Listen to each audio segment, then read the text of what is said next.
Here. Senator DeMario. Here. Senator Archambault. I'm here, thank you. Senator Coyne. Here. Senator Coleman. Here. Senator Miller. Here. Senator Rogers. Here. Senator Valverde. Here. Madam Chair, there are 8 present. We have a quorum. Thank you, Mr. Clerk. The committee is called to order. And tonight we have a number of bills in front of us, and I would like to follow the same procedure this committee has followed in the past, where we will move to hold the bills for further study so we can consider the testimony that we're taking tonight, as well as the volumes of written testimony that have been submitted to the committee. And once we hold the bills, we'll hear from the sponsors before moving on to public comment. So with that being said, I entertain a motion to hold Senate Bill 107, Senate Bill 110, Senate Bill 154, Senate Bill 466, and Senate Bill 758. Do I have a motion? So moved. Senator DeMario moves, seconded by Senator Coleman. Thank you. And Mr. Clerk, could you please call the roll? Madam Chair. Yes. Senator DeMario. Yes. Senator Archambault. Senator Coyne. Yes. Senator Coleman. Yes. Senator Miller. Senator Rogers. Yes. Senator Valverde. Yes. Madam Chair, there are 7 in the affirmative, 0 in the negative. Thank you. If I need to count it in the affirmative as a yes, please, sorry. Was that Senator Archibald? You want to be counted in the affirmative? Yes, please, thank you. Thank you, Senator. And we have your vote. Thank you. Next, we'll move on to the introductions of the legislation by the bill sponsors. I know we have a couple senators who are guests in our committee tonight, and so I will let them go first, as I know that they have other committee hearings and meetings to attend to. With that being said, Chair Feelag, if you want to go ahead and introduce your bill 107, you can go ahead.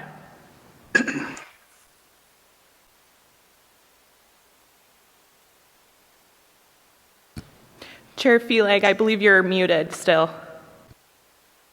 Thank you. All right, we've got you now. Go ahead. All right, awesome.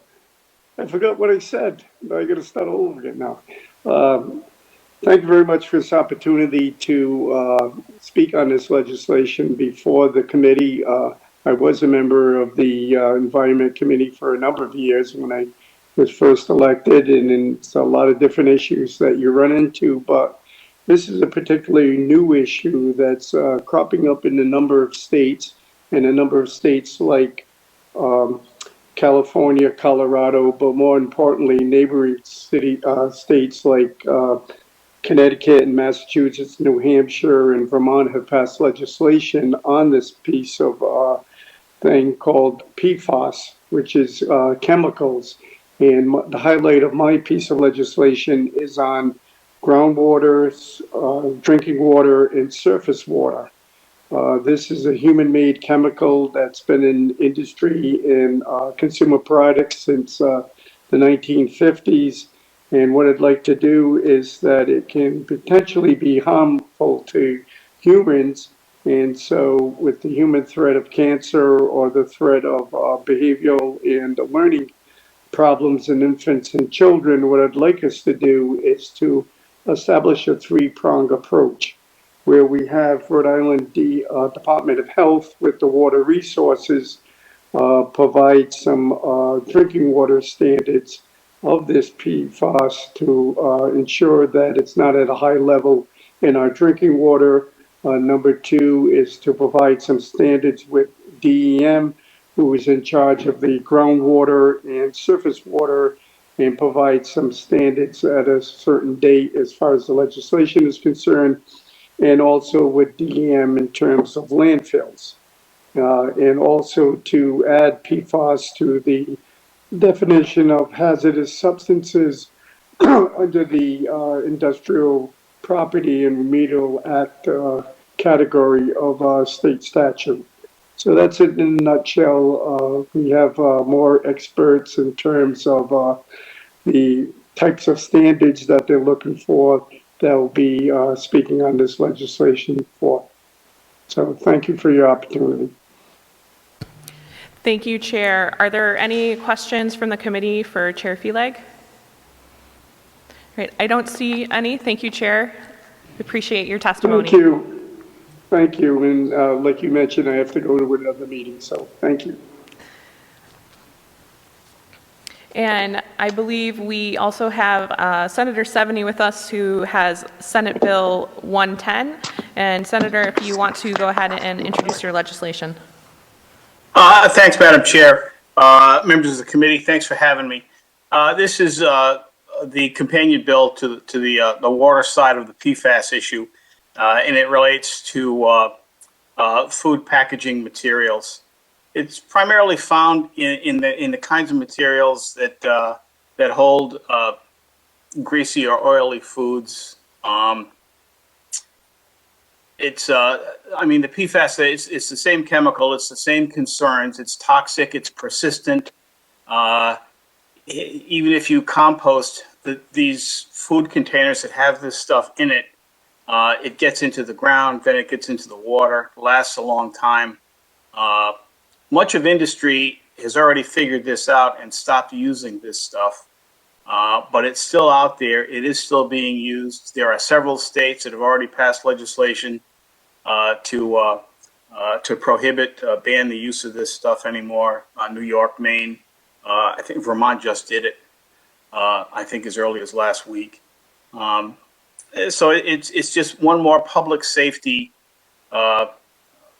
methodology to try and keep this stuff out of the environment and out of us. Once it gets into your body, it stays. I have a personal concern with this because this stuff is in, although no one ever knew really, this stuff is in firefighting foam. In the Navy, we used to use that stuff all the time. In fact, after we were done, we would use it to wash up, which, as it turns out, 30 years later, probably wasn't that smart. But anyway, it's a substance that we just have to ban and make sure that nobody uses it anymore. And I'll stop right there. I'll take any questions. I know there's some authoritative testimony coming up on this stuff, and so I'll let it just go right there. Thanks for your attention. Thank you. Are there any questions for Senator Seveny? Okay, I don't see any. Thank you, Senator, for joining us. Okay, thanks for having me. And we also have legislation by the Senate President as well as from Chair Sosnowski. And I know that Chair Sosnowski was going to be joining us. So Senator Miller, if you wanted to introduce your Bill 758, we'll go a little bit out of order, and I'll check on the President and the Chair. Thank you. So as many of you are aware, the Renewable Energy Standard net metering legislation go back, I believe, to my first term. I was elected in 2006, 2007. I was involved in helping to develop and sponsor some of that legislation. So every time something that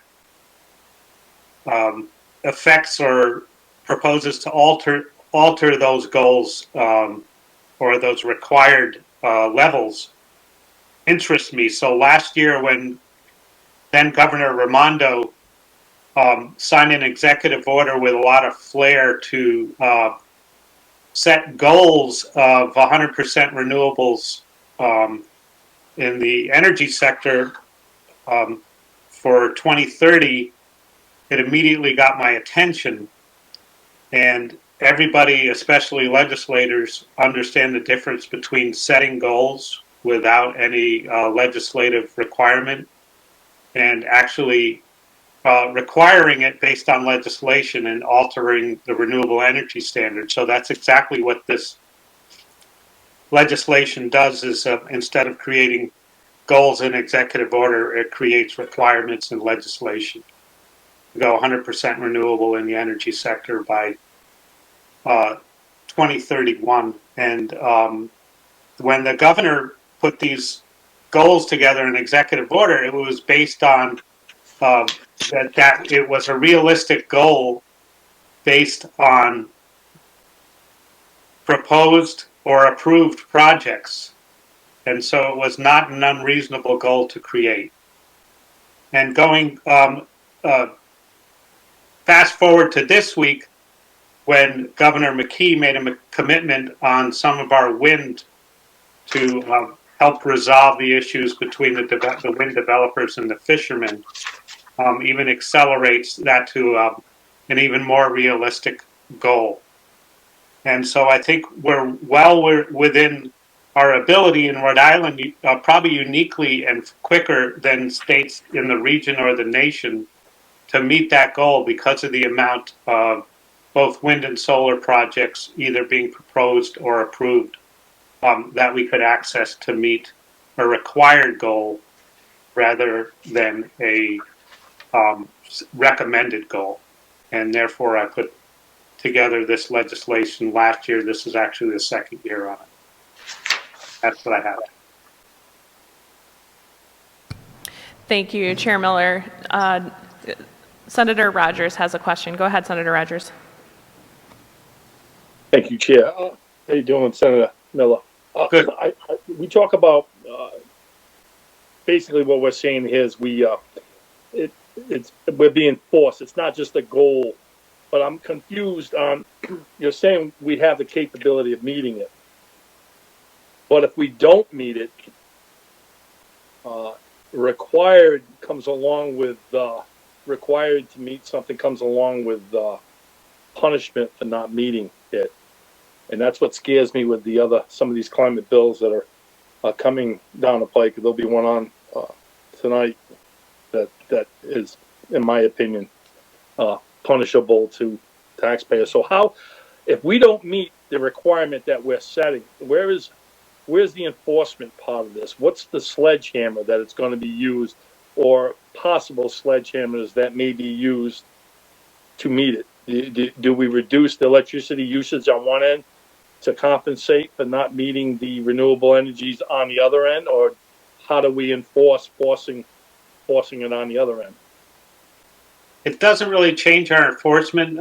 Most of it becomes from PUC or other existing government bodies on the energy suppliers, and so it doesn't differ to empowerment any different than the current powers to regulate through state government. And legislation that creates a goal that's 8 years in the future, it's not that I would want the goals to be diminished or changed, but I think that the case could be made at a later date that please don't fine us, give us 3 more years, and PUC and the other government oversight bodies that would regulate them, I'm sure we could come back to the legislature based on their request on if a supplier came back and said, no, this project is 2 years behind schedule, can we wait till this project is done? That kind of thing has already happened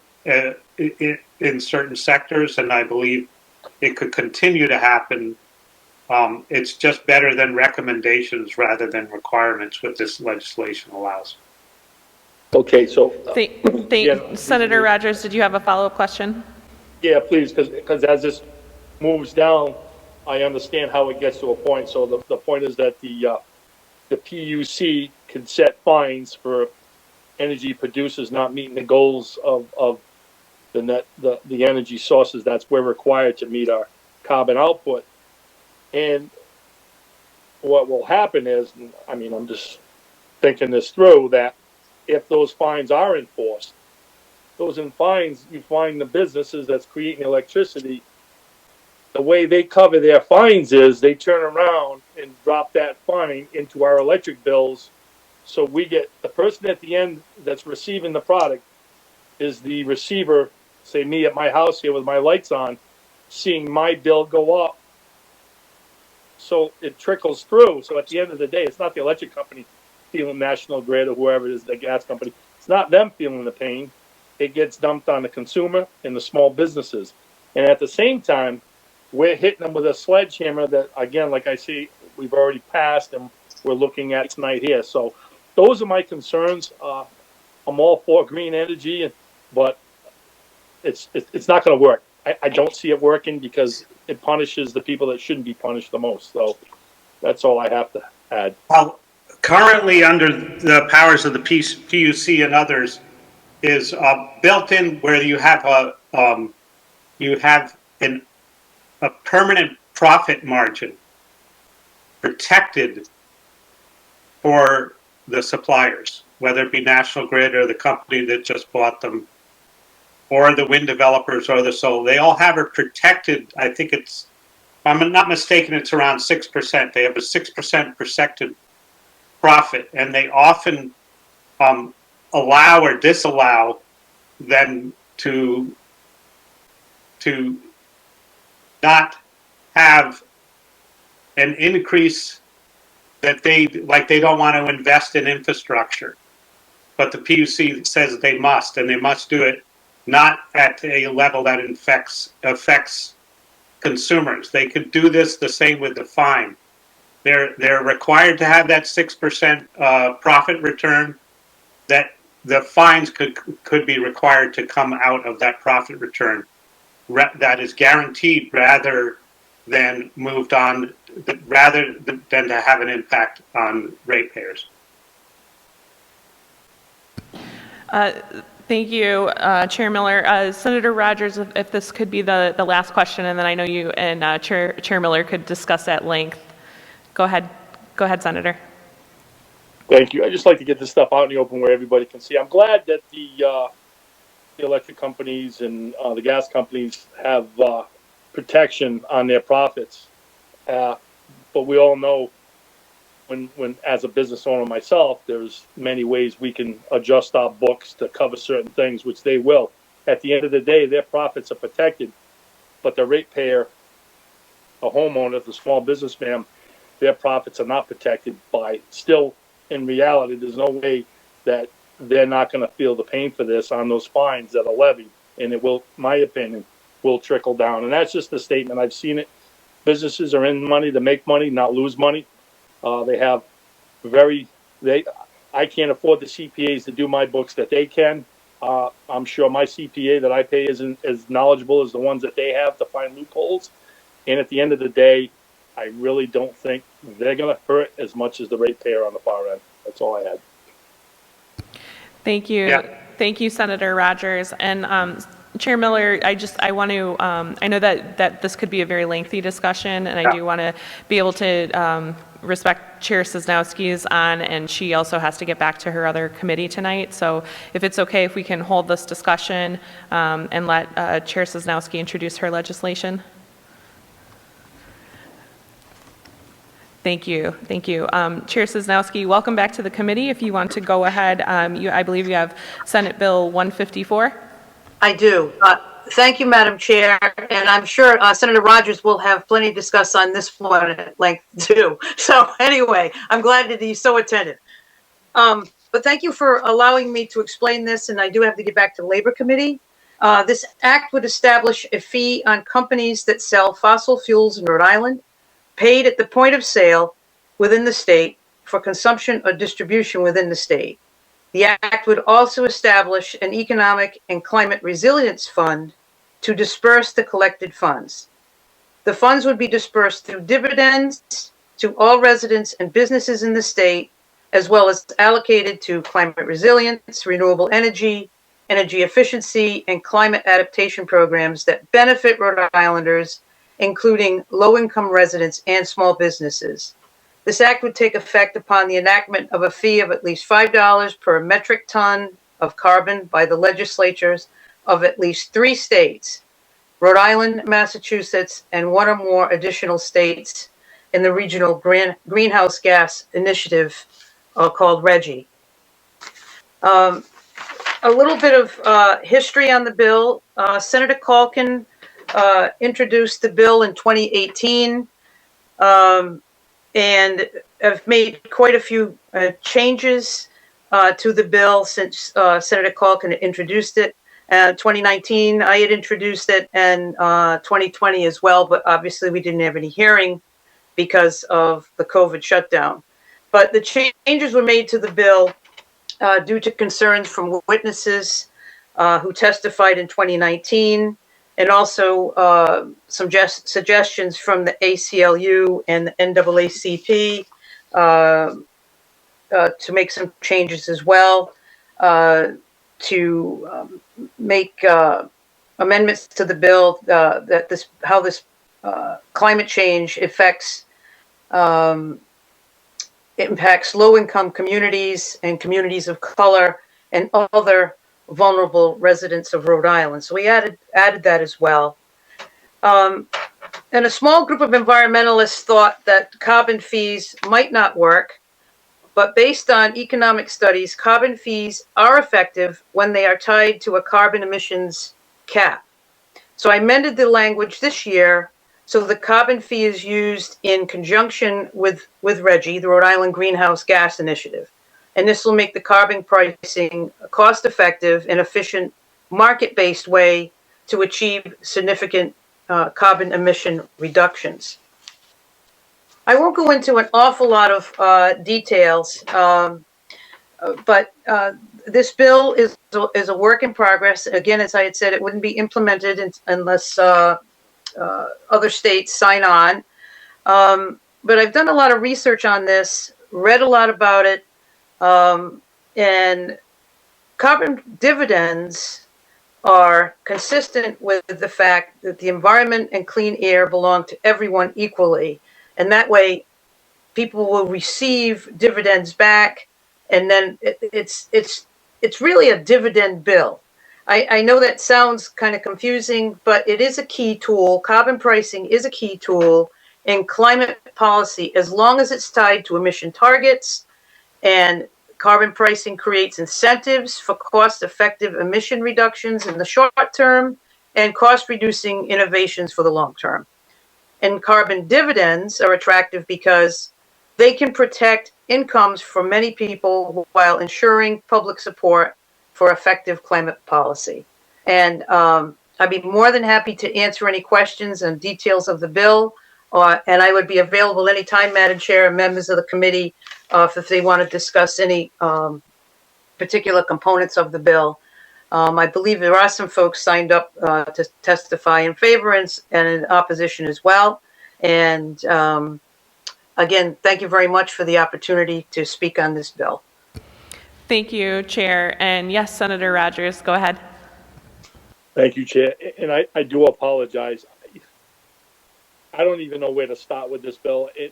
And I'm starting to come out of my shell on my second term here, but straightforward, I don't even know how we can make this bill even close to anything that I would support.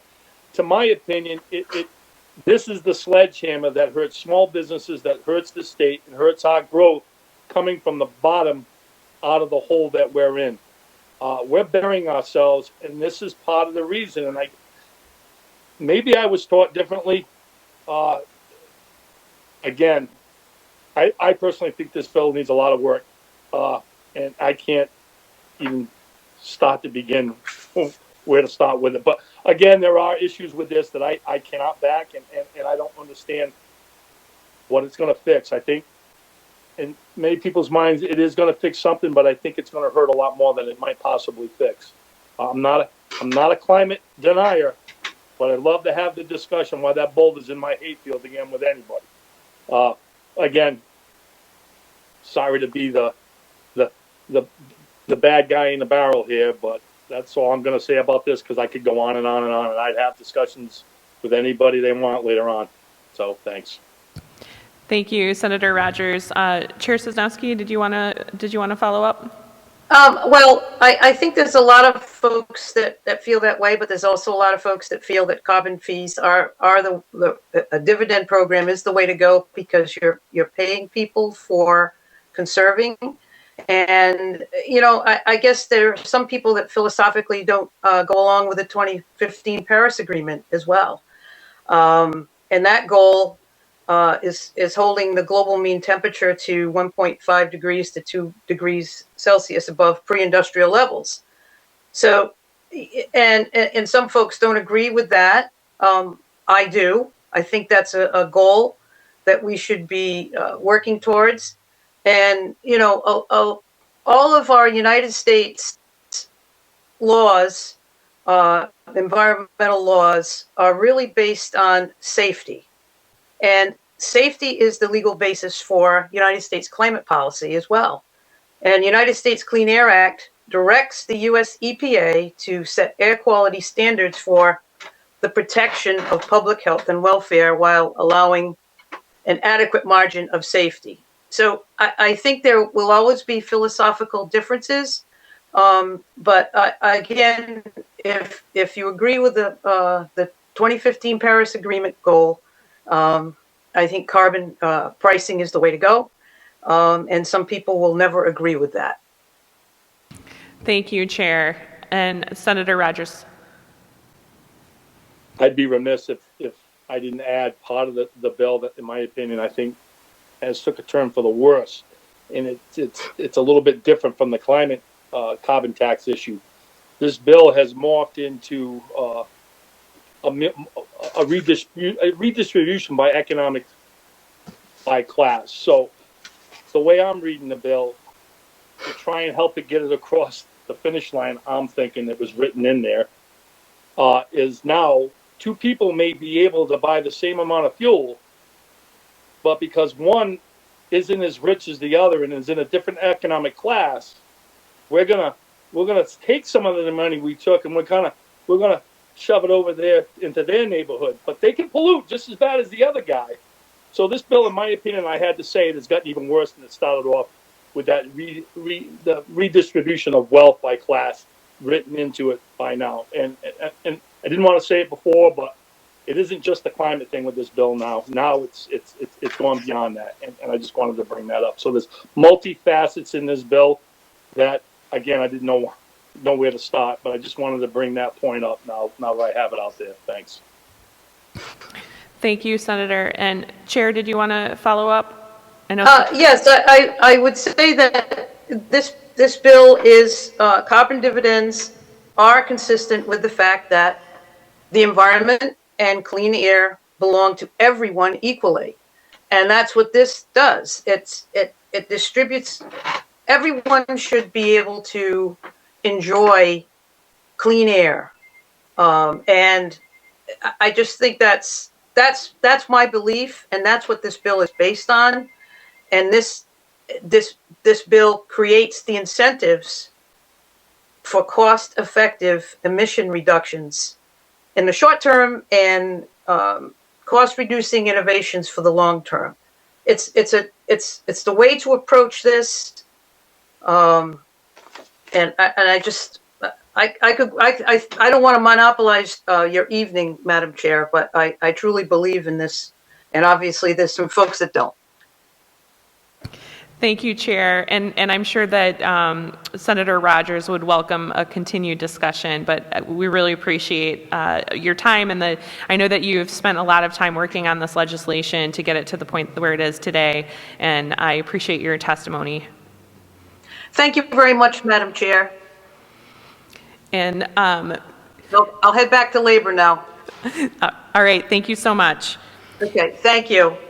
And the final bill that we have before us today is Senate Bill 466. This is the Senate President's legislation. He is not able to join us tonight, but this act would waive the adoption fee to adopt a dog or cat from a public animal shelter for a veteran that presents a current and valid driver's license or identification card with the word veteran printed on its face.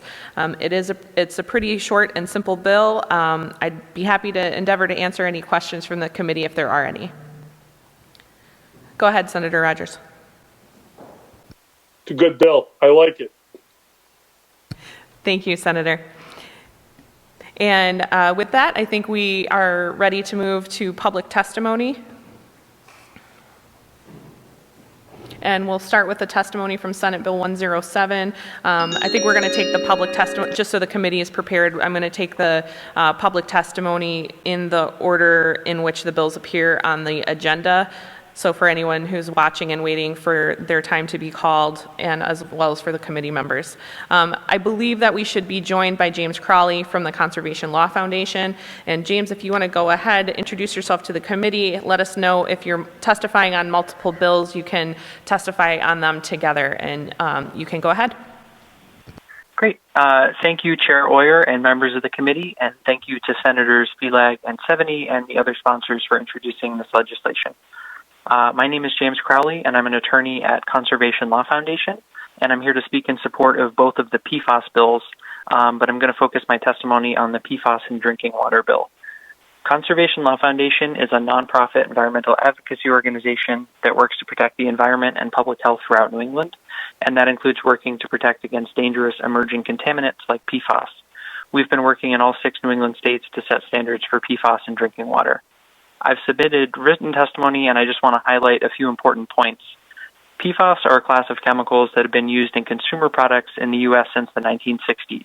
They were in nonstick cookware, Scotchgard, water and stain-resistant furniture and clothing, firefighting foam, and even things like food packaging and dental floss. In short, PFAS are everywhere, and as a result, every person listening to this hearing has some level of PFAS in their blood. PFAS chemicals have been described as a public health perfect storm for 3 reasons. Number 1, they're found in all kinds of products that we use every day. Number 2, they're extremely persistent in the environment and in our bodies. In other words, they take a very long time to break down. And number 3, they pose risks to human health even in very small amounts, in the parts per trillion. The EPA has been slow to act on PFAS, but states are taking action to protect their residents. Several states in the Northeast, including Massachusetts, Vermont, New Hampshire, New York, and New Jersey, have set PFAS drinking water standards. Rhode Island currently has no regulations in place to address PFAS in drinking or surface waters, which is why the bill before you is so critically important. PFAS chemicals have been detected in drinking water, groundwater, and surface waters throughout Rhode Island. They've been found in levels that neighboring states have already declared unsafe in the drinking water systems serving 14 of Rhode Island's cities and towns. And despite all these detections, tens of thousands of Rhode Islanders still drink water from systems that haven't been tested for PFAS at all. So what does this bill do about that? First and foremost, it sets a drinking water standard that will protect public health. It sets the level of 20 parts per trillion total for 6 PFAS compounds. This is the standard that Massachusetts has set in its regulations, and it's similar to the standard in Vermont, which has 5 PFAS compounds at 20 parts per trillion. The bill before you is modeled closely on a bill signed into law in Vermont 2 years ago. Setting a drinking water standard is key to making sure that you and all your constituents know that the water coming from your taps is safe. This bill represents a meaningful set of protections for Rhode Island's people and its waters, and we ask that you support its passage. We also ask that you support S-110, the PFAS in food packaging bill, to help eliminate one of the pathways of exposure. Thank you for your time, and I'm happy to respond to any questions. Thank you. Are there any questions for this witness? Okay, I don't see any. Thank you, James. Thank you.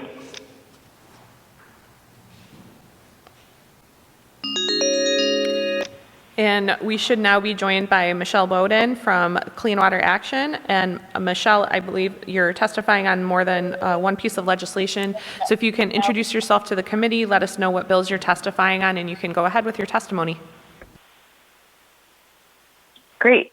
Thank you. I'm Michelle Bowden, and I'm with Clean Water Action. I'm speaking in support of Senate Bill 110 and Senate Bill 107, both of the PFAS bills. Chair Oyer and members of the committee, thank you for the opportunity to speak today and for hearing these bills. And I also wanted to thank Senator Seveny and Senator Felag for sponsoring them. While Clean Water Action supports both bills, I'm going to focus my testimony on PFAS in food packaging, though of course it's all related. In addition to its many other uses, PFAS, also known as the forever chemical or the Teflon coating, is used as a coating on food packaging to keep food from sticking to wrappers, such as microwavable popcorn bags and pizza boxes. Unfortunately, it can leach into the food we eat and build up in our bodies like mercury. This type of packaging is often seen as compostable and often even labeled as compostable. When it is composted, the chemicals leach into the soil, are taken up by the plants grown in it, and can leach into groundwater, nearby waterways, and the water we drink. At this time, it is estimated that PFAS has contaminated the water of 110 million Americans. It is also estimated that cleanup of PFAS will cost water utilities in the U.S. $12.1 billion over the next 10 years. You're going to hear from the chemical industry that getting rid of PFAS in food packaging is going to cause a hiccup in the supply chain, and that hiccup is going to cost money. Money, they will say, that can't be spared. But what's the alternative? Stopping PFAS at one of the sources before it comes into contact with our food and our environment is more affordable than trying to get it out of our water before we put it into our bodies a second time. PFAS can have many negative health effects that other witnesses can tell you more about. The good news is that it's only found in 40% of food packaging, which means it isn't necessary. There are plenty of safe and healthy alternatives. Opponents to this bill will tell you that the new generation PFAS are not harmful to health. This isn't true. And if you take a look at their written testimony, you'll notice that they don't actually reference any studies. My testimony does. In fact, a recent Harvard School of Public Health study showed that exposure to the new generation PFAS, which accumulate in the lungs, were associated with an increased risk of a more severe course of COVID-19. They will also say that the Food and Drug Administration regulates PFAS in food packaging, therefore states should not regulate them. In reality, the FDA regulations governing chemicals in food packaging are weak, not transparent, and ineffective. In my written testimony, I explained the ineffective FDA process in greater detail. Another very important factor is that PFAS affects low-income communities and communities of color disproportionately. Low-income communities often do not have access to fresh and unpackaged food, therefore they have greater exposure rates to this dangerous chemical. We'll be in good company when this bill is passed. In 2020, New York joins the growing list of states that have banned PFAS in food packaging.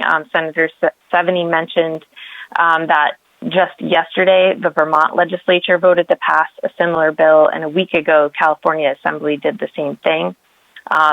Connecticut and Massachusetts, as well as the 7 other states, are also considering the same legislation right now.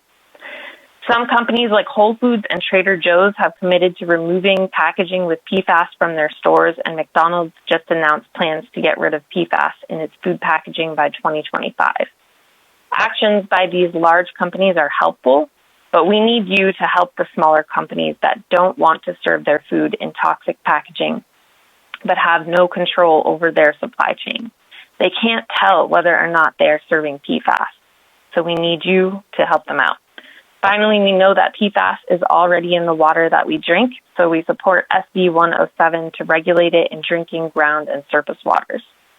This year, you guys can tackle a source as well as protect people at the tap. Yeah. Thanks for your time, and I'm happy to take any questions. Thank you. And it looks like Senator Valverde has a question. Go ahead, Senator. Thank you, Chair. Hi, Michelle.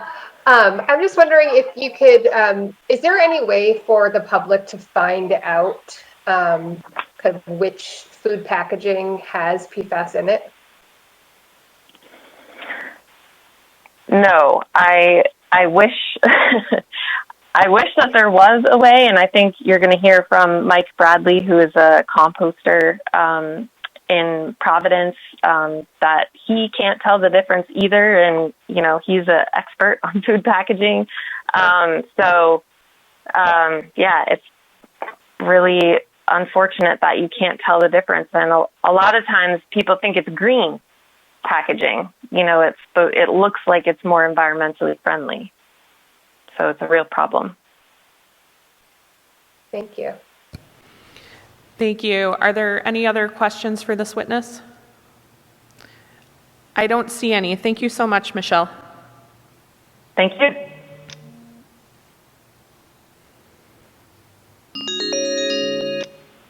And I believe we should be joined now by Meg Kerr from the Audubon Society of Rhode Island. Meg, thank you for joining the committee. And if you want to go ahead, introduce yourself, let us know what legislation you're speaking on, and you can go ahead with your testimony. Thank you very much, Chair Oyer, members of the committee. My name is Meg Kerr. I'm the Senior Director of Policy at the Audubon Society, and I'm here speaking in support of S-107, Senator Feelag's bill about PFAS in drinking water, and Senate 110, Senator 70's bill about food packaging. You've heard great testimony with a lot of detail. I'll keep my comments brief. Setting standards for known dangerous chemicals is how we regulate those chemicals and make sure that we're not exposed to them. We have the process in place within our state regulatory system to monitor and notify and treat water when it's contaminated with pollutants. And it's time that we added PFAS to that list. I live in the town of North Kingstown and had learned at one of these hearings about the PFAS in drinking water several years ago that we have PFAS in our drinking water in North Kingstown. And the town is aware of it, and they are notifying the public. We got notified in September of 2020 in the newsletter that goes out with our water bill that elevated levels of PFAS are found in our water. But the town doesn't have the support of the regulatory system to address that PFAS. And we're not alone. Many of the drinking water supplies in the state do have elevated PFAS. So in the bill, if the elevated levels are above the 20 parts per trillion over an extended period of time, the town has to eventually assure that its residents are going to get clean water without the PFAS. So I think it's really important that we acknowledge that PFAS is a toxic chemical and begin to regulate it as we do other toxic chemicals in our drinking water supplies and our surface waters as well, as this bill will do. On the food packaging, it seems to me that this is just a no-brainer. There are other alternatives available for packaging our food. We don't have to package our food in containers or paper that has toxic chemicals in it. And so it's a smart move, and we hope that you will support both these bills. Thank you for the opportunity to testify, and I'm happy to take any questions.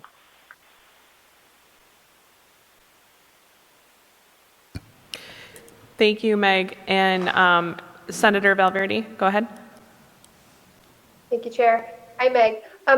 Are you aware of any actions that residents can take to filter water that might have elevated levels of PFAS to kind of capture some of them? Yeah, I pulled up the Puddle newsletter that we get in North Kingstown, and it does say that you can filter your water with activated carbon, and it says that it removes some of these compounds. I'm not an expert on it, but that was the advice they gave us. And that we shouldn't boil our water because then it concentrates the PFAS. They're difficult recommendations to follow when you don't really know what you're facing. We don't really know how much PFAS is in our water. All right, thank you. I mean, as a North Kingstown resident, I think I missed that Puddle newsletter and did not know about the elevated levels of PFAS. So I appreciate you bringing that up. Yeah, absolutely. You can look it up. I just found it online. Thanks. Thank you. Are there any other questions for this witness? All right, I don't see any. Thank you so much, Meg. Thank you. Bye-bye. And I believe now we should be joined by Kai Salem. Kai, I know you're testifying on a couple bills. If you want to go ahead, let us know who you're representing and go ahead with your testimony. Thank you, Chair Oyer. I'm Kai Salem, and today I'm representing the Environment Council of Rhode Island. You all know that I usually testify on climate and energy issues, but I am also the VP of Policy for the Environment Council.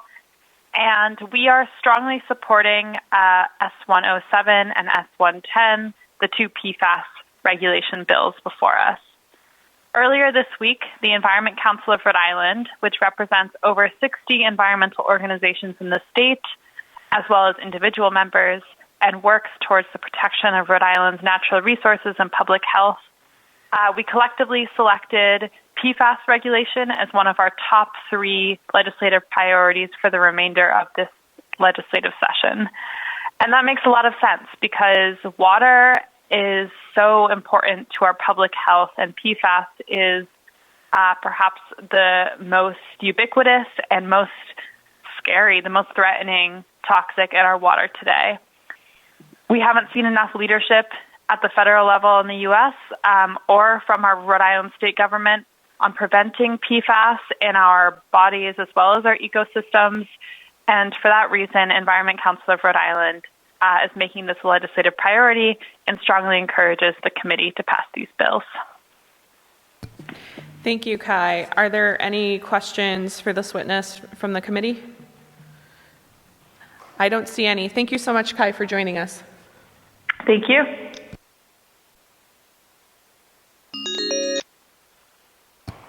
And we should be joined now by Polly Berry. Polly, welcome to the committee. If you want to go ahead and introduce yourself, let us know if you're representing an organization, what bills you're testifying on, and you can go ahead with your testimony.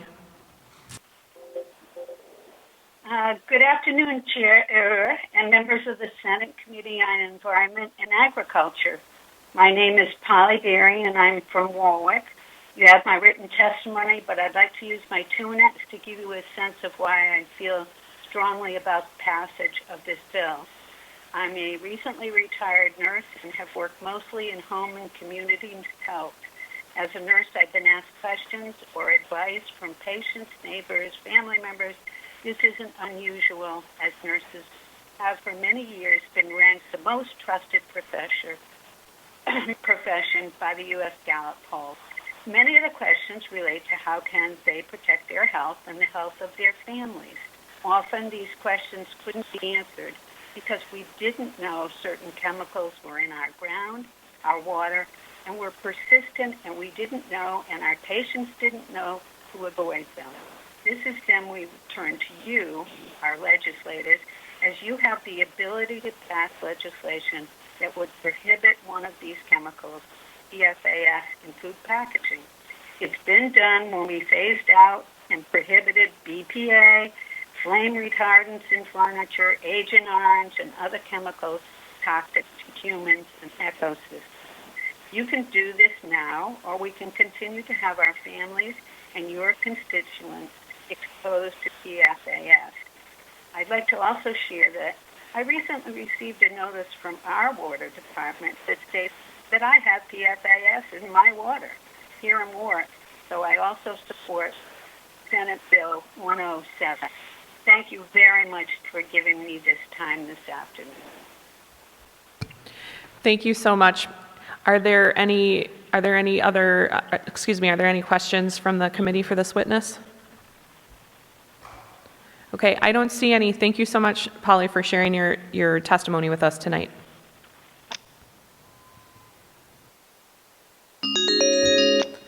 And we should be joined now by Gregory Howard. And Gregory, welcome to the committee. I believe you're testifying on numerous bills tonight. If you want to go ahead and introduce yourself to the committee, let us know what bills you're testifying on, and you can go ahead with your testimony. Hi, thank you very much, and thanks for taking our testimony tonight. My name is Greg Howard. I'm a public health scientist living in Providence. I'm here to testify in support of both of the PFAS bills, S-107 and 110. I'm a public health scientist, and I've worked on PFAS a number of times, including first time I did was in some epidemiological studies that took place as a result of a lawsuit against DuPont in the mid-2000s, a very large and successful lawsuit portrayed in the film Dark Waters recently. These are really, really weird chemicals. They're being used all over the world now in applications that none of us ever anticipated. We've heard about the food packaging. They are in pretty much anything that needs grease proofing or has to stand up to oil or butter. Pizza boxes, microwave popcorn, bags, takeout containers, fast food wrappers. There's really not a way to distinguish that, as we heard. They're also used in a lot of other places. We know they're in Teflon and Gore-Tex, and as Senator Seveny said, they're a primary ingredient in most firefighting foams used in particular in the military, and firefighters and first responders have very, very high exposures to these. The PFAS chemicals are all extremely persistent in the environment. They don't break down in the environment. They don't break down in the body. We all have them in us now, and there's nothing we can do about that. They are known to be toxic for reproduction. They disrupt hormone functions, including causing thyroid disease. They cause kidney cancer, testicular cancer, and we're learning a bunch of other toxic effects today. We've studied a few of these chemicals really well, and they're actually now being considered for phase out under a global ban. But the class of PFAS chemicals contains at least 5,000 different chemicals. So when any one of them is banned or phased out, the industry switches to another one that they say is better and newer, but the new ones are just less studied, and we know almost nothing about them. They're very similar to the old chemicals, but we haven't had a chance to look at the toxicity yet. So this is really an unnecessary class of chemicals. It absolutely should not be in our drinking water, and it's critical that we monitor them in the drinking water and set standards for them. And it is just foolhardy that we are using them in food packaging. So I encourage you to support these bills, and thank you very much. Thank you so much for your testimony. Are there any questions for this witness? I don't see any. Thank you so much, Gregory, for joining us.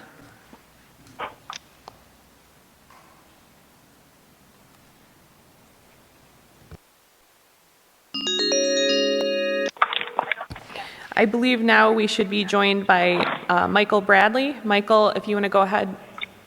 Excuse me. Yes, actually, my name is Michael Hansen. Oh, Michael Hansen. Yep. Yes. Okay, go ahead. All right, I'm a senior scientist at Consumer Reports, which is an independent nonprofit organization. We have over 8,300 activists in Rhode Island and work with consumers for truth, transparency, and fairness in the marketplace through rigorous independent testing and research. We strongly support S110, which would outlaw intentional use of PFAS in food packaging. You've heard that PFAS are highly persistent in both the environment and people. They're found everywhere in 99% of people, and they're toxic at very low doses. You've also heard that PFAS is added to food packaging to make it water and grease resistant. In 2019, FDA found PFAS in a range of foods purchased around the country, including produce, meat, and seafoods. Studies from other sources have found PFAS in food packaging, which then leaches into food. Previously, they thought that only the long-chain PFAS, that means 8 or more carbon atoms, were more toxic and persistent than the short-chain ones. And so in 2011, FDA started phasing out all long-chain PFAS in food packaging. That was finished in 2016.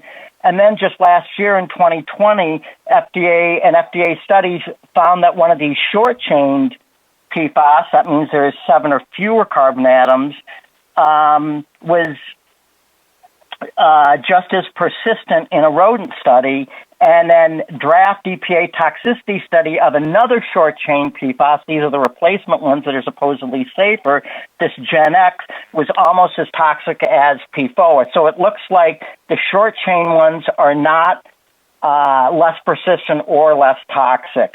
And that's why they should be taken out of food packaging.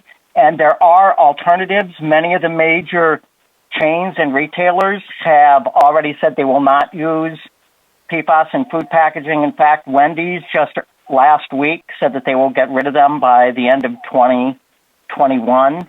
And so that's why S110 would go a long way toward protecting consumers from exposure to PFAS through food packaging.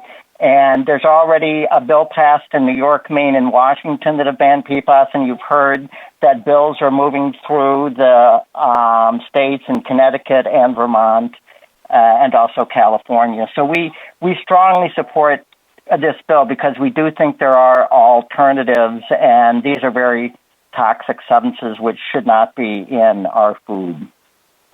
And I thank you, and I'll take any questions if there are some. Thank you so much for your testimony. Are there any questions for this witness? I don't see any. Thank you so much for joining us, Michael. Thank you.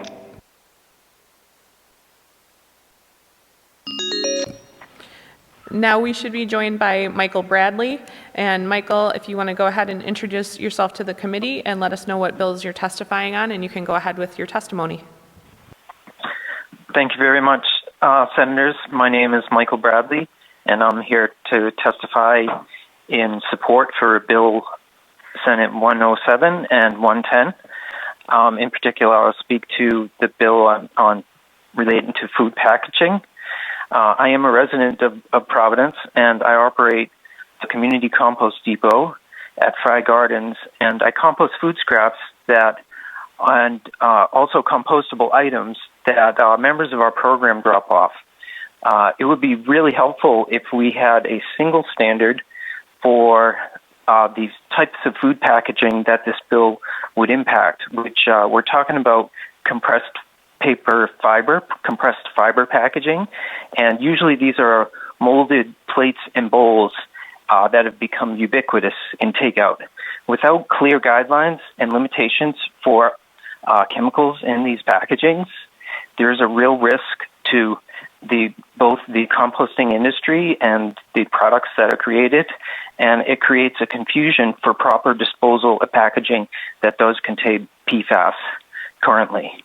Not only will the confusion cause these risks to both the home and commercial sector and the soils, the composting sector in particular, and the concern for future soils health is both accelerating in growth and is certainly receiving a lot more support, both through legislation and initiatives that are currently happening in the state of Rhode Island.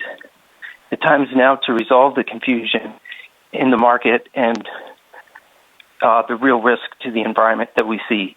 And I really encourage you to support both these bills and pass them. Thank you. Thank you so much. Are there any questions or comments for this witness? I do not see any. Thank you so much for your testimony, Michael. All right. Thank you very much. And with that, I believe that's the last witness on the two pieces of legislation related to PFAS. In addition to the verbal testimony that we have received, we also have a written testimony from the Department of Health and the Department of Environmental Management with comments, also from the Rhode Island League of Cities and Towns with comments, from the PFAS Regulatory Coalition, Jeffrey Longsworth with comments,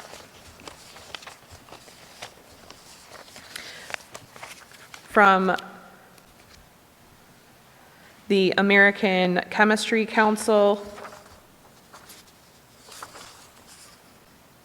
and the American Chemistry Council is in opposition, and Lisa Kerr is in support of both pieces of legislation. The Friends of Warwick Pond is in support of Senate Bill 107. The Center for Environmental Health are in support of 107 and 110. There's also a letter from Dr. Lauren Richter from the Division of Liberal Arts at the Rhode Island School of Design in support of both 107 and 110. Community Action Works in support of both Senate 107 and 110. Dr. Rainer Loham from the Graduate School of Oceanography in support of 107. Save the Bay in support of 107. Jordan Goyette in support of 107. The Rhode Island Business Coalition in opposition to 110. The Chemistry Stewardship in opposition to 110. Just want to make sure that I'm not missing anything here. And Silent Spring Institute provided comments on 110 as well. And with that, I believe that concludes the hearing and testimony on Senate Bills 107 and Senate 110. And so we'll now move on to Senate Bill 154. And I believe we will have, I believe we have Dan Corley joining us. And so Dan, if you want to go ahead, introduce yourself to the committee and let us know what legislation you're testifying, and you can go ahead with your testimony. Thank you, Madam Chair. I'm Dan Corley from Citizens Climate Lobby. I'm a volunteer with Citizens Climate Lobby. I live in Providence, and I also am head of school for Community Preparatory School in South Providence. I've spent my life working on behalf of children, and I want to strongly endorse any bill that has a carbon fee and dividend, because I think it is a fair and progressive way to move forward with justice towards cleaning up our environment. It basically puts a fee on those who pollute and spreads that fee out among the people who most deserve to receive it. So it is a bill that helps poor people and moves the environment towards a cleaner way. So thank you so much. Thank you so much for your testimony. Does anyone have any questions for this witness? Okay, I don't see any. Thank you so much for joining us tonight. Thank you.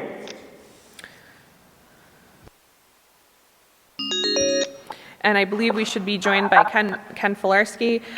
Welcome to the committee, Ken. If you want to turn down the audio that you're listening to in the background, I'm hearing it a little bit echo into the feed. But you are on with the and it's also a little bit of a delay, so it kind of throws people off. If you want to go ahead with your testimony, you are on with the committee. Thank you very much, Chair Oyer.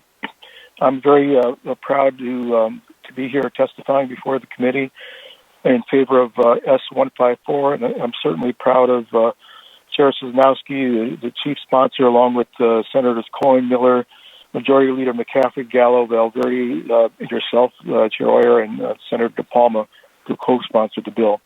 I'm testifying on behalf of myself as a citizen, for my firm, Filarski Architecture Planning and Research, and also for the U.S. Green Building Council of Rhode Island, of which I'm chair. Very quickly, this bill is it's a landmark bill in the sense that it certainly supports and moves forward the EPIC Act on Climate bill, which is critically important to the state. So that's one big reason. But the other reason for the support is it has a big picture impact. It's an economic development bill, which happens to be a good environmental bill, infusing over $140 million into the Rhode Island economy, and better managing the $3 billion of money that's now going out of state. If you go through my written testimony, it builds on the strengths of previous initiatives, some of which I just mentioned. The trigger mechanism, it's a way to lead and shape a regional economy for New England, and also puts Rhode Island in a driver's seat. Rhode Island can be, in effect, the chair of the table, not having to be a participant at the table, although certainly Rhode Island will collaborate on it. But Rhode Island can lead this. And many companies are looking for, that we're trying to attract for economic development, are looking for this type of initiative. It parallels the Regional Greenhouse Gas Initiative, which is a success story. Major corporations and organizations are embracing and planning for carbon pricing, including National Grid, New England Power Generators Association, Occidental Petroleum Company, Royal Dutch Shell, ExxonMobil, BP, Statoil, Suncor, the BG Group, Cenovus. They all have internally carbon dividend and carbon pricing strategies that they're working on now, and they're actually working on metrics of $40 a metric ton, not the 15 that this legislation has. The bill also builds on the fastest growing sector of our economy and accelerating other sectors of our economy by putting money in many capital projects. It's not only providing work for the construction industries, but the construction industries have one of the highest multipliers in terms of economic flow through of dollars. And the sky is not falling. I relate there how we had people who jumping up in supposed terror about the increase in price of gasoline, fossil fuels, and whatnot. But the anecdotes that I put there, which are actually more than anecdotes, they're fact, speak to that. Chicken Little is not here. The sky is not falling. And in closing, this certainly is important because we can be the beacon that is embedded in our heritage of independence and forward thinking. We can be the leader for the region and the country. And so on behalf of myself, my firm, and the U.S. Green Building Council of Rhode Island, we are in total support of the Economic and Climate Resilience Act of 2021. Thank you very much, Chair, and I'm certainly willing to take any thoughts or questions. Thank you so much. And it looks like Senator Archambault has a question or a comment. Well, I appreciate the testimony, Madam Chair. Just a comment about Chicken Little. You're dating yourself a little bit there. It's like when I say John Wayne to my nephews and nieces, they look at me with wide eyes. They don't know who John Wayne was. They're getting old. Well, we are, and I am. So, Chicken Little is one of the great little parable stories, so to speak. Thank you, Senator. Thank you, Ken. Are there any other comments or questions for this witness? I do not see any. Thank you so much, Ken, and we do have your written testimony as well. Thank you so much for all of your work on this testimony and on this bill and many others. Well, thank you very much. I'm proud and happy to do so, and thank you for your work.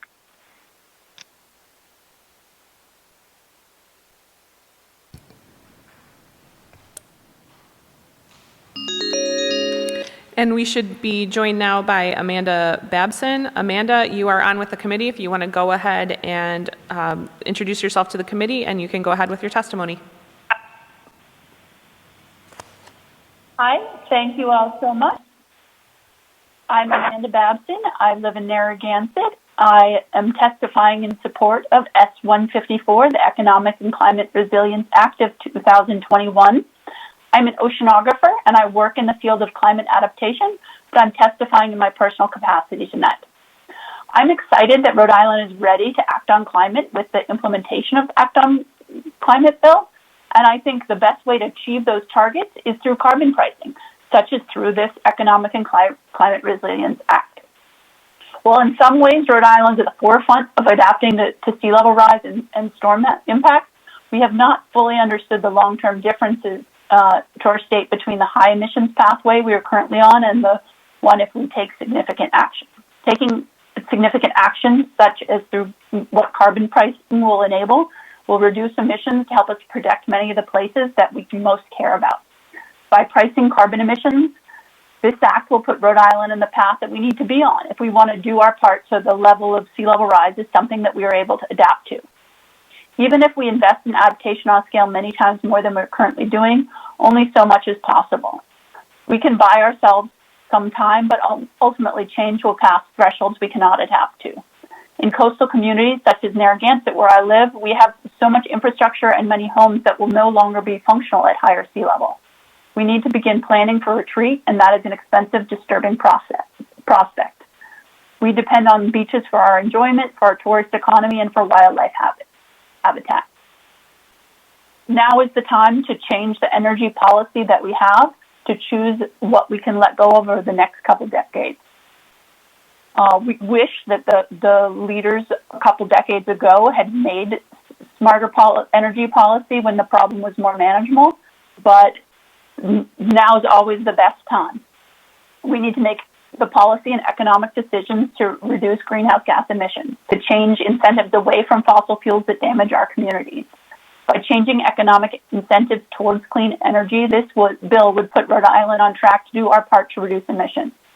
By returning part of the carbon price to households and businesses, the economic impacts of the transition will be reduced, and some will see benefits. By coordinating on carbon pricing with neighboring states, our region will continue to be leaders in addressing climate change. Thank you for listening. Thank you so much. Are there any comments or questions for this witness? Go ahead, Senator Rogers. Thank you, Chair.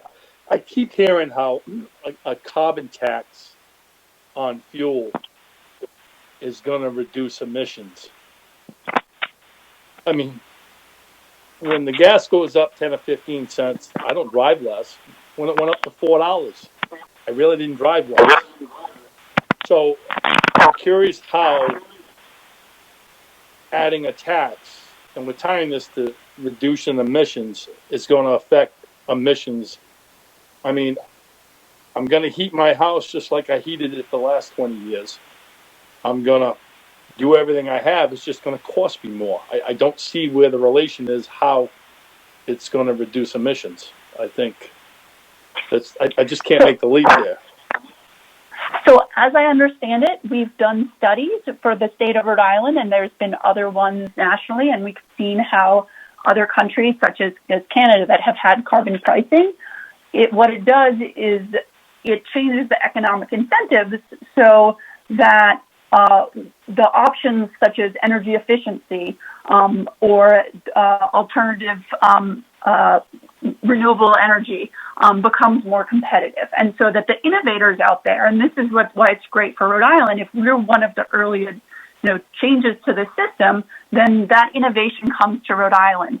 And those businesses that retrofit to try and reduce the impact of the higher prices of fossil fuels and switching to other things, as I understand it, will benefit. So while I'm not an economist, I have been trying to learn. I think it's up to all of us to learn about what options make it easiest to switch. We know we have to lessen the impacts of climate change. We need to switch away from fossil fuels, and it seems like that a lot of economists have an understanding that changing the price incentives is able to do that. Thank you, Amanda. And we have had many people testify tonight. There's also reams of written testimony that can speak to the numbers and the research behind this.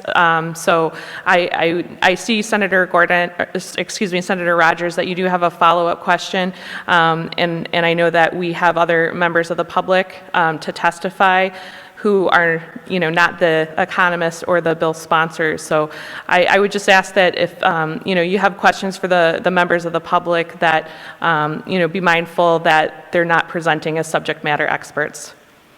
But go ahead, Senator Rogers. Thank you for the opportunity. But I will say, in my life, what will change is it'll cost me more to go to work. It's going to cost the town more to heat the same amount of heating.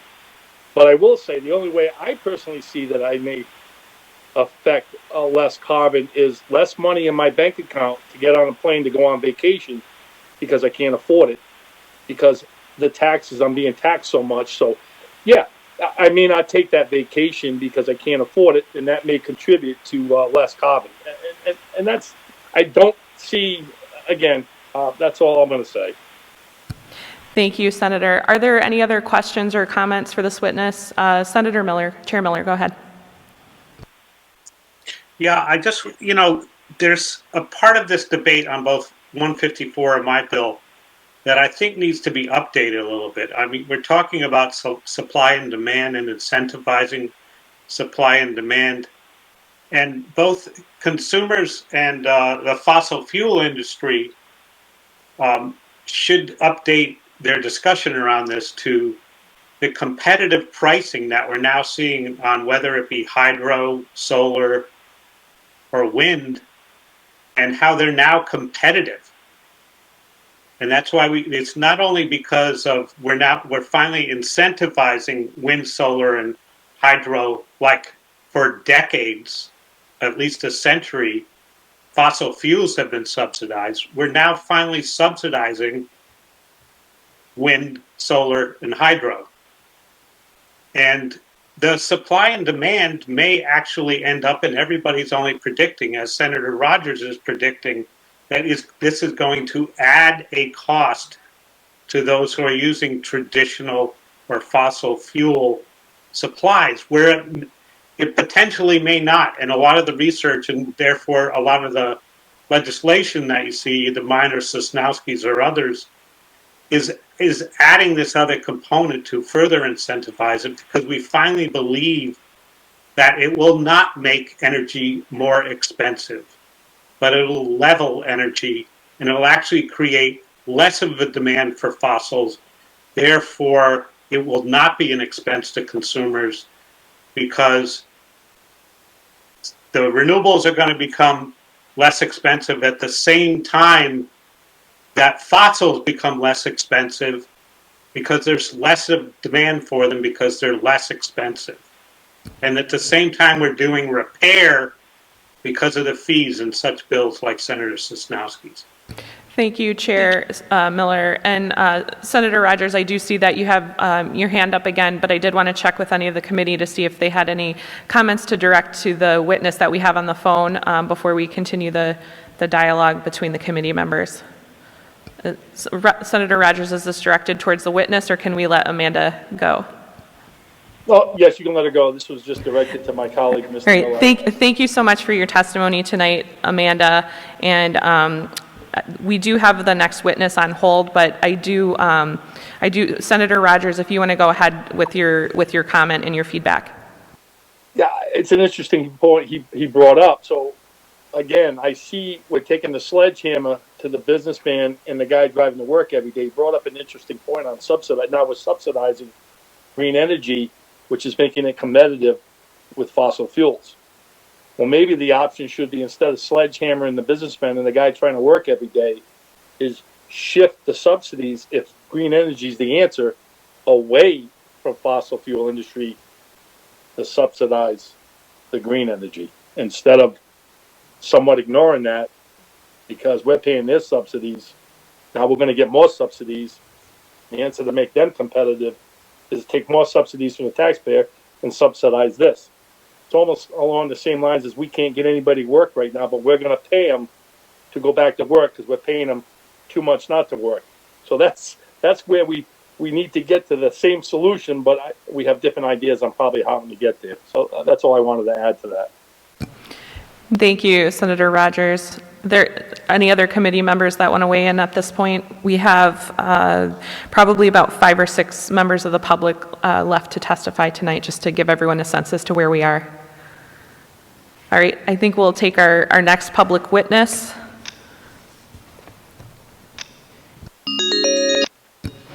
And I believe we're joined by Peter Trafton. Peter, welcome to the committee. If you want to go ahead and introduce yourself, and you can go ahead with your testimony. Thank you very much, Chair. Can you hear me? Yes, we can. Thanks. I'm Peter Trafton of Providence, and I'm speaking for the Citizens Climate Lobby of Rhode Island. Citizens Climate Lobby is an international, nonpartisan organization of more than 195,000 supporters working to reverse the climate crisis.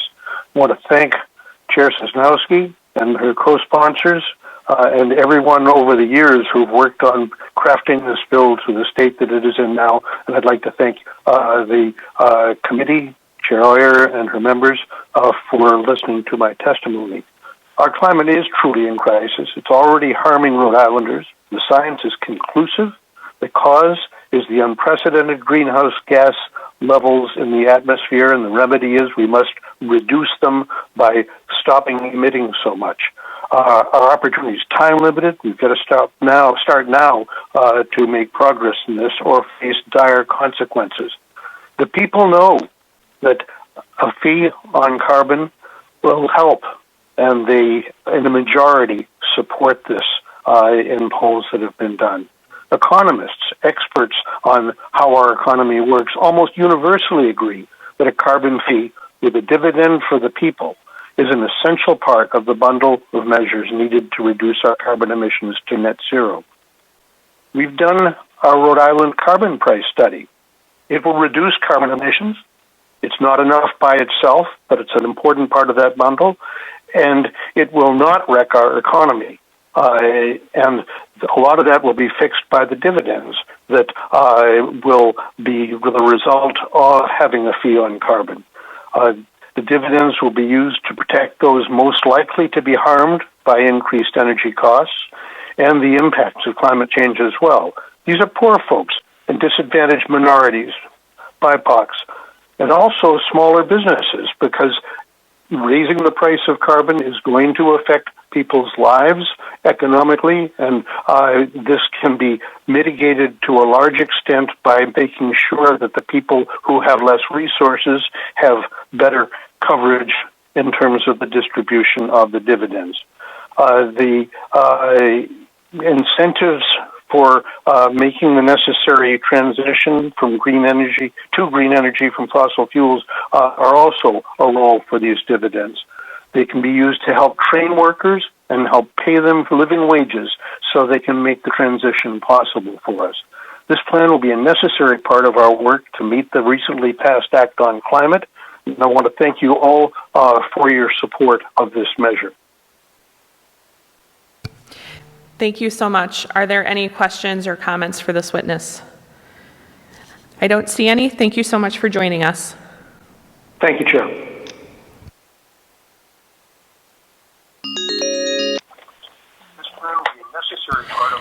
And I believe we should be joined by Mary Jane Sorrentino. And if you want to go ahead and turn down the audio of the testimony, there's a bit of a lag. And I can also hear the audio come through your microphone. But you are on with the committee, and if you want to go ahead and provide your testimony. Thank you. Thank you, Madam Chair Oyer, and to the committee members. I'm Mary Jane Sorrentino, and I'm a volunteer with the Rhode Island chapter of Citizens Climate Lobby. We support the passage of S-154.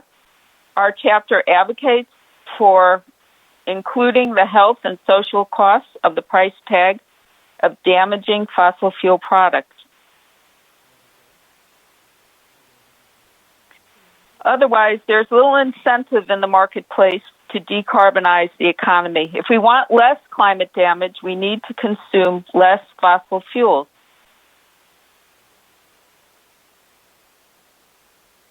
And we need accountability by the producers of fossil fuels, which cause climate damage. For years, these industries have opposed the fundamental fairness of the polluter pay principle, known as carbon pricing. While some local chambers have voiced their opposition to this bill in the past, new developments in light of possible regulations have changed many of the industry stance on this. The United States Chamber of Commerce recently published an update to their position on climate change, endorsing a market-based approach to reducing greenhouse gas emissions. This bill is a market-based approach. The American Petroleum Institute, the nation's largest trade group for oil and gas industry, endorsed carbon pricing in their new climate action framework. Businesses prefer a carbon price to regulation because it's predictable, and gradually rising prices on carbon gives them time to adjust their operations. As Peter Trafton mentioned, the state of Rhode Island recently issued a 114-page carbon pricing study report done by Cadmus and Synapse. The consultants utilized the 2019 version of this bill to model some of their studies. And one of the key takeaways of the report was that the use of revenue generated by the carbon price has significant implications for Rhode Island's statewide greenhouse gas and social equity objectives, as well as for the outcomes at the household level. So the type of revenue use could really drive greater greenhouse gas impact, and also it impacts the social equity outcomes and impacts at the household level, which I understand we're very concerned with, as well as Senator Roberts and everyone else on the committee. So it's about policy design here. And we really feel, for instance, low-income households spend a higher proportion of income on energy than other households and would be disproportionately impacted by a carbon price unless revenue generated by the carbon price is intentionally targeted to support them. And we feel that the rebates and revenues use found in S-154, as well as the composition of an independent fund oversight board, which includes members of the environmental justice, low-income, and historically marginalized groups, will help those who need the most support transitioning to clean energy. For instance, this bill includes a progressive allotment of resident dividends by income level. Portions of dividends are reserved for resilience and renewable energy programs to benefit those in the lowest third of median incomes. Additional dividend funds are allocated to energy-intensive and trade-exposed employers, including fishing and agricultural industries. So we are interested in protecting the most vulnerable residents of Rhode Island. We applaud the work of this committee and the Rhode Island Senate and the administration in their commitment to acting on climate and to climate justice. We applaud the state's existing decarbonization initiatives and incentives. As the report states, a carbon price would align well with existing decarbonization efforts in Rhode Island, including existing policy programs and initiatives across key sectors to reduce greenhouse gas emissions. It would generate revenue for programs that can benefit Rhode Island residents and businesses. We're grateful to Senator Sosnowski for meeting with different constituents and making changes to the bill before she introduced it. We know that carbon pricing is but one strategy in reducing fossil fuel use, that other complementary policies are needed. But the passage of this bill would send a strong signal that the market shift towards clean energy will accelerate, that states can be the laboratories of democracy, as Justice Brandeis said, and that we can seize the opportunity to actually act on climate. Putting a price on carbon pollution and returning revenues to people and making investments in an equitable way to communities is a good place to start. Thank you very much. Thank you so much for your testimony. Do any members have any questions or comments for this witness? I don't see any. Thank you for joining us tonight. Thank you. And we should be joined now by Joel Gates. Joel, if you want to go ahead and introduce yourself to the committee, and you can go ahead with your testimony. Thank you, Chair Oyer and the committee. My name is Joel Gates. I'm a resident of Gloucester, Rhode Island. I'm testifying in support of S-154, the Economic and Climate Resilience Act of 2021. I support this bill because we need to entice Rhode Islanders away from consuming fossil fuels to utilizing renewable energy sources. When society identifies a problem, we try to correct that problem. For example, when tobacco smoking and secondhand smoke was finally deemed hazardous after many years of a tobacco industry misinformation campaign, a fairly aggressive tax was enacted to curb tobacco smoking. The effect, while not perfect, led to a lower percentage of smokers in Rhode Island and U.S. as a whole. Now we are faced with not just a problem, but a crisis. The fact that our fossil fuel consumption has for years been harming us, our neighbors, and our planet, and we need to take action. Enacting a carbon fee on fossil fuels will steer us away from consumption of those fuels. Through this incentive, along with an extensive, widespread education campaign, Rhode Islanders, I think, will seek decarbonized methods of transportation, heating, and electrical generation. Of course, there are those who will be opposed to this fee as an unfair and burdensome tax, but the health and environmental benefits will far outweigh the disadvantages. And I just want to echo what Senator Miller had to say. One widely held promoted disadvantage is the fee that will make fossil fuel prices increase. And I believe, as Senator Miller said, if a number of people switch away from fossil fuels, prices of these fuels may actually decrease due to less demand. Thank you very much for listening to my testimony, and please pass this bill out of committee and support it in the full Senate. Thank you so much for your testimony. Do any members of the committee have any comments or questions for this witness? Right, I don't see any. Thank you so much for your testimony. Thank you, Madam Chair.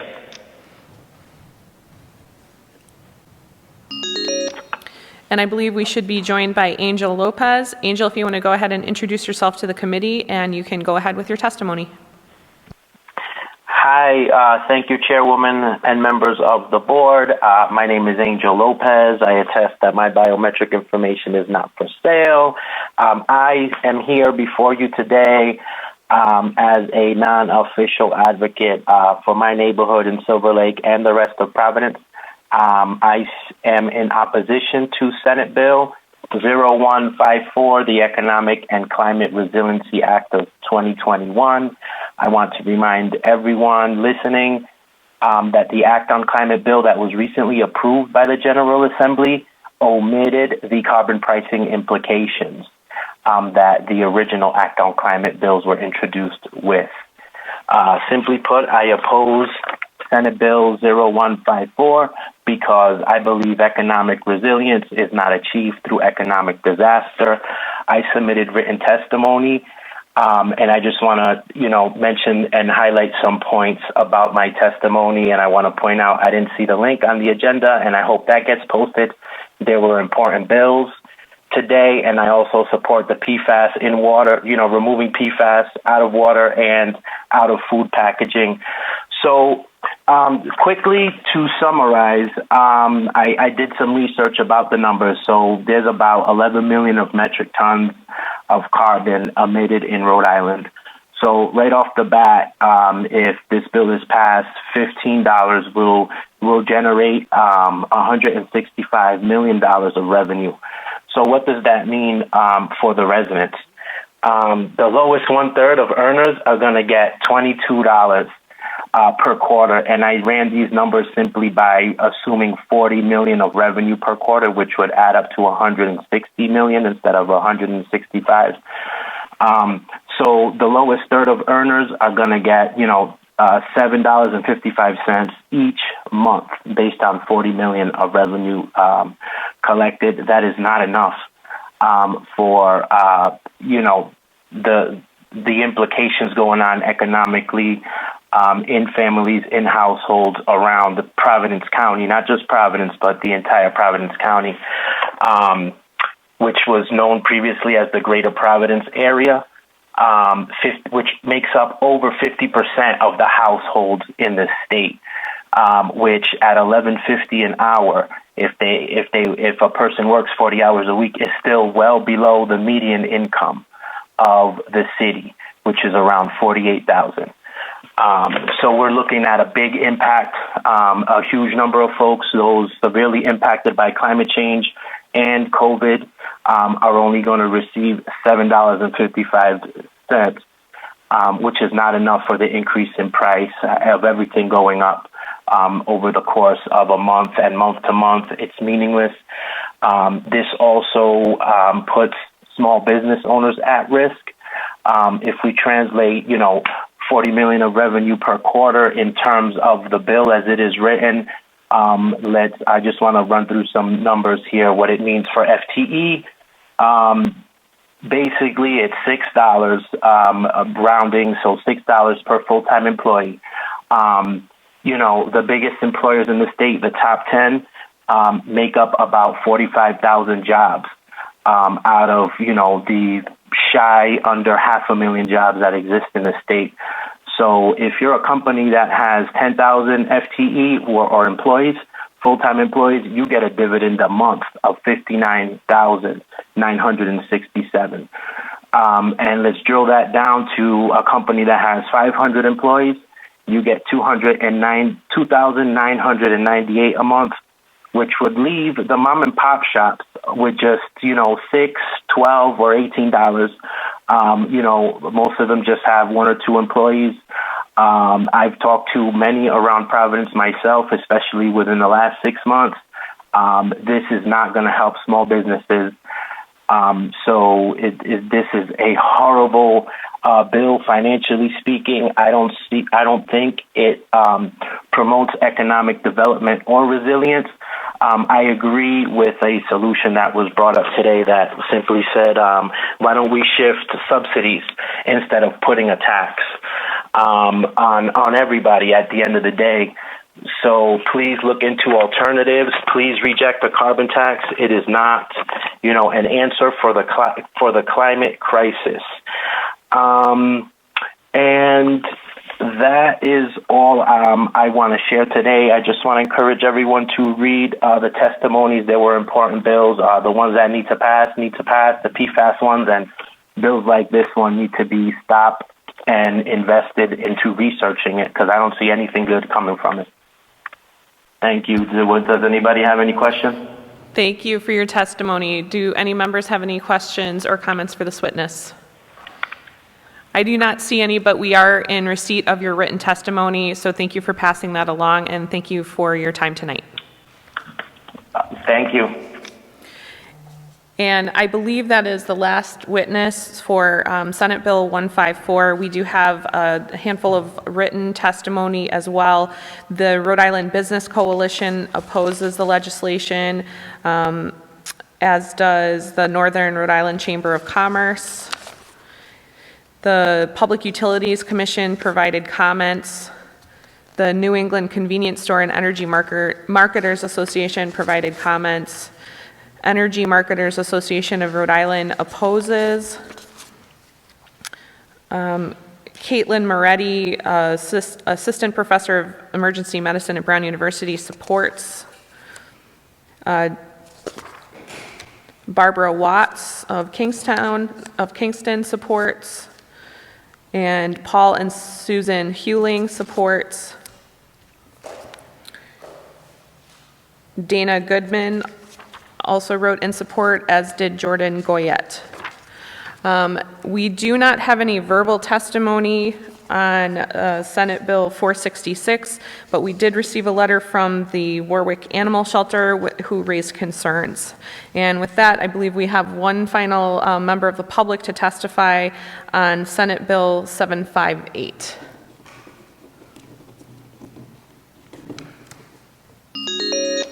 And we should be joined by Meg Curran. Meg, if you want to go ahead, introduce yourself to the committee, and you can go ahead with your testimony. Thank you. Good evening, Chair Oyer and the members of the Senate Committee on Environment and Agriculture. My name is Meg Curran. I am the acting director of the Rhode Island Office of the Conservation Law Foundation. I'm testifying on behalf of CLF in support of Senate Bill 758, which deals with the renewable energy standard. As has been noted earlier, in January of 2020, Governor Raimondo signed an executive order setting the goal of meeting 100% of the state's electricity demand with renewable energy resources by 2030, and directed the Office of Energy Resources to conduct analysis and develop pathways for achieving that goal. The resulting report, commissioned by OER, included a number of key policy recommendations, including amending the state's renewable energy standard to require 100% renewable electricity by 2030.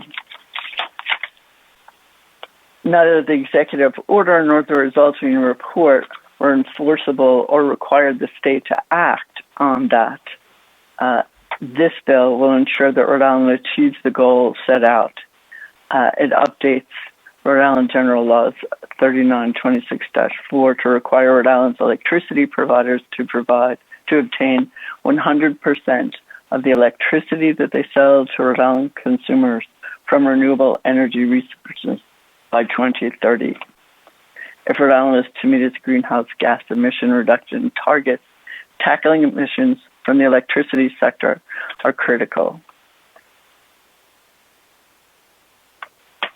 This bill is particularly helpful, I believe, in dispensing with the particular percentages per year and allowing the Public Utilities Commission to determine whether the available resources are adequate or inadequate. That was a difficult wording to interpret, and I believe that the PUC was incorrect the year that it did not allow the prior percentage rates to increase 1 year. This legislation is also important because it continues to encourage the development of renewable resources, which are so necessary for the changes that are required to reach our climate goals. That is all I have to say in support of the bill. Are there any questions that I could answer? Thank you so much for your testimony. It does look like Chair Miller has a question or comment. Go ahead, Chair. So do you think the language in the bill clarifies adequately what happened with the increase that did not occur? I think that it does, because it says pretty directly to the PUC, you figure it out. You have to reach this goal by 2030. And one other question is, do you think can you talk a little bit about the market and the rates and what we can predict the rates might be, at least in the near future, based on recent markets of renewables versus fossil for the utilities? I think it's been pretty clear that while renewable resources involved a lot of new technologies, as those technologies have been proven and have been put into effect, and people have benefited from the installation of especially like solar and the amazing technological advances that have benefited wind power. Along with those changes, the prices have declined in the United States as well as throughout the world. So I don't think that there's a concern about an increase in costs because of a higher price of renewables. I think that previous people who have testified have talked about how now that people are looking more critically at fossil fuels, recognizing they have been the beneficiaries of incredibly large subsidies that most people are unaware of, I think, in the past. Now they're increasingly going to be losing those, I believe, and the prices are likely to rise. Therefore, I think that the kind of mandate that's included in 758 is going to continue to be beneficial for customers. Thank you. Are there any follow-up comments or questions from committee members? I don't see any. Thank you so much, Meg, for joining us tonight and for your testimony. Thank you very much. And that does conclude the public comment on Senate Bill 758. We did also receive written letter of support from Jordan Goyette, and from the Public Utilities Commission, they submitted comments, and the Division of Public Utilities and Carriers also submitted comments. With that, I do believe this concludes all of the business in front of our committee tonight, and with that, I would entertain a motion for adjournment. So moved. Moved by Senator DeMario, seconded by Senator Coleman. All in favor? Aye. Aye. Thank you. We are adjourned.